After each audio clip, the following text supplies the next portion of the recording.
हम सभी लोग प्रेजेंट परफेक्ट कंटीन्यूअस टेंस के विषय में पढ़ेंगे, जिसका हिंदी होता है पूर्ण अपूर्ण वर्तमान काल, जिसकी सहायक क्रिया हैज बीन और हैव बीन प्रयोग की जाती है। सबसे पहले माय डियर स्टूडेंट्स ये जानने का प्रयास करेंगे कि प्रेजेंट परफेक्ट कंटीन्यूअस टेंस के हिंदी वाक्यों के अंत में रहा है, रही है, रहा हूं, रहे हैं, अर्थात ये कंटीन्यूअस के तरह होता है, परंतु जब ये प्रेजेंट परफेक्ट कंटीन्यूअस टेंस होता है तो इसमें समय दिया होता है, अर्थात समय का जिक्र किया जाता है। अगर ये इसमें समय दिया हुआ है तभी ये प्रेजेंट परफेक्ट कंटीन्यूअस टेंस कहलाएगा और इसकी सहायक क्रिया हैज बीन और हैव बीन का प्रयोग करते हैं।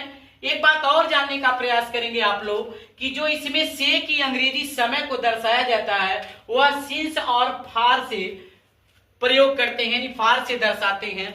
जैसे निश्चित समय के लिए हम सिंस का प्रयोग करते हैं और अनिश्चित समय के लिए हम फार का प्रयोग करते हैं। जैसे उदाहरण के लिए आ गया कि रमेश 2 घंटे से पढ़ रहा है, तो 2 घंटे से पढ़ रहा है तो इसके लिए फार का प्रयोग हो गया।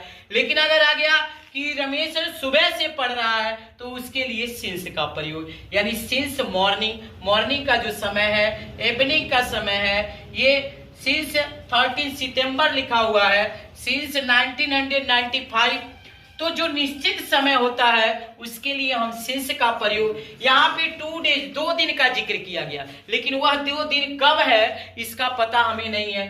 5 वर्ष कब का है, 2 आवर्स यानी 2 घंटे कब के हैं, 10 मंथ 10 महीने कब के हैं, 2 वीक्स यानी 2 सप्ताह कब के हैं। अर्थात जो अनिश्चित होता है उनकी से की अंग्रेजी हम फार लिखते हैं और जो निश्चित समय होता है वहां पे से की अंग्रेजी सिंस लिखते हैं।